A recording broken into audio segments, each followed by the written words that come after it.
ஆன்மீக சிந்தனையில் அங்காள பரமேஸ்வரி அம்மனை பற்றி சொல்லணுன்னா மிக்க சக்தி மிகுந்த அம்மன் தான் சொல்லலாம். மாசி மாதம் எல்லா ஊர்கள்லையுமே அங்காளம்மனுக்கு திருவிழா நடந்துட்டுருக்கு. இந்த திருவிழா நம்ம ஊர் மணிமுத்த ஆற்றில் மயான கொள்ள திருவிழா நடந்துட்டுருக்கு. பல ரூபங்களை கொண்ட அங்காளம்மன் நோய் நொடி, பில்லி, சூனியம், ஏவல் போன்ற அனைத்தையுமே போக்கக்கூடியவ. பம்பை உடுக்க முழுங்க வான வேடிக்கையோட வலம் வருவ. எல்லாத்துக்கும் குலதெய்வமாக இருக்கும், இஷ்ட தெய்வமாக போற்றப்படுவாங்க.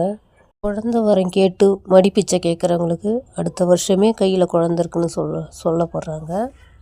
அங்காளம்மன்ட்ட வேண்டி நட்டு வச்சதெல்லாம் நல்லா காய்க்கணும் பூக்கணும்னு வேண்டிட்டு போவாங்க.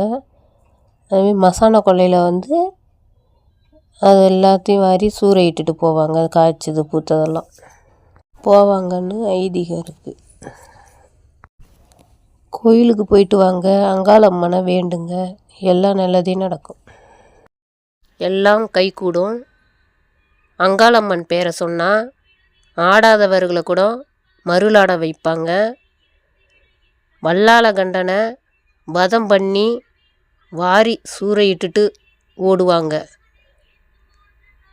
அங்காளம்மன்கிட்ட வேண்டினபடி பக்தர்கள் எல்லாம் நேர்த்தி கடன்களை செலுத்தி வருவாங்க.